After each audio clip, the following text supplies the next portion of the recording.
السلام عليكم ورحمة الله. كيف الحال شباب؟ اليوم في معنا GMC أكاديا 2012. السيارة تدق سلف ما تشتغل. هذه السيارة تدق سلف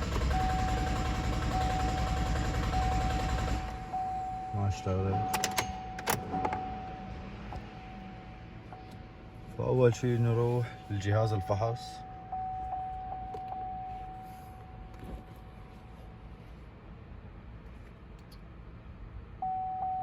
ندخل على الماكينة، كمبيوتر الماكينة، ريد كود،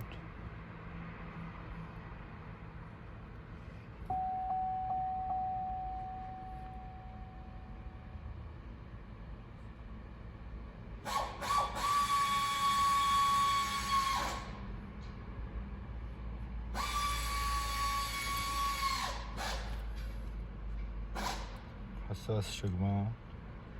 عندنا الكود Engine Control Ignition Relay Feedback Circuit Low Voltage. يعني الفيدباك تبع الريلاي الفولتج تبعها قليل.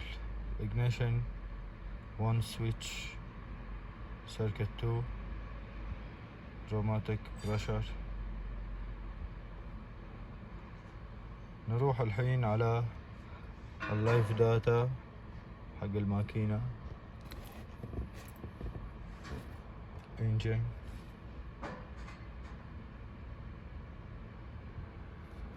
ندخل على ignition،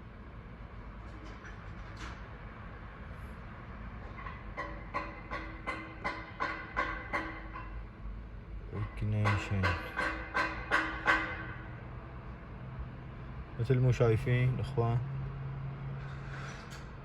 الاجنيشن ريلاي فيدباك سيجنال.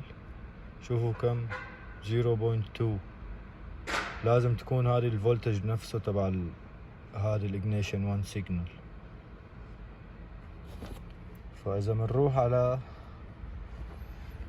الدياجرام تبع السيارة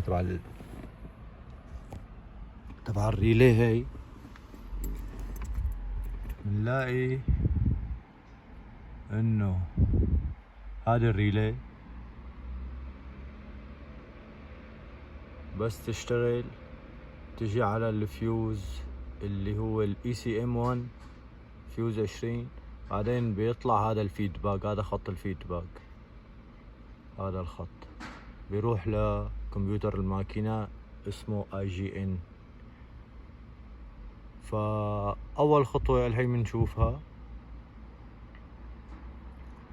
نروح نشوف هذا الفيوز انجن كنترول موديل 1. نروح نشوفه.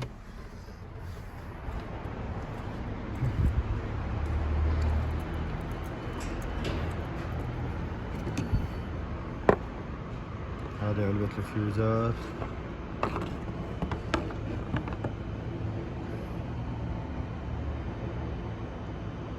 هذا هو ECM1. ECM1 هنا عنا الفيوز هذا 20. بنجي بالتست لايت نشوف الفيوز.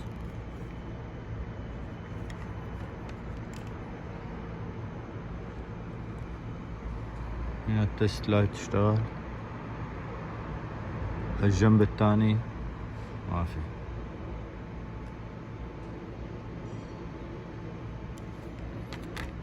فإذا الحين ممكن يكون عنا بس فيوز عاطل، فبنغير الفيوز.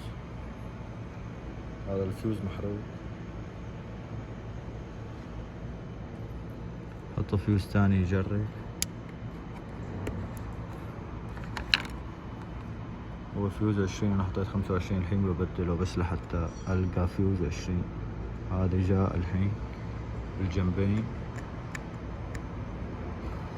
بنروح بنشوف هلا باللايف داتا السيركت تبع الفيدباك رجعت صارت 12. شوفوا اخوان جات الفيدباك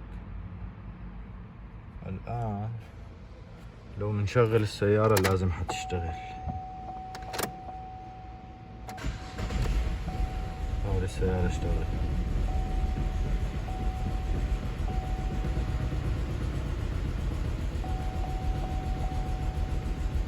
بس خلونا نمسح العطل. اشتغلت السيارة. اير سكوت.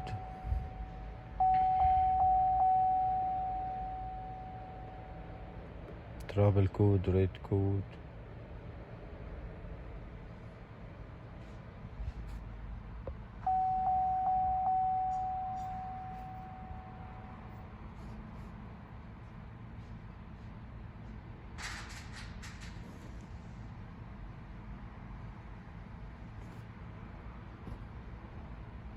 روماتيك بريشر سنسور. نشوف. ايوه اشتغلت السيارة تمام. اذا عجبكم الفيديو شباب يا ليت اذا مو مشترك بالقناة تشترك فيها. لو في عندك اي استفسار ممكن تكتبه بالتعليقات. شكرا على مشاهدتكم للفيديو.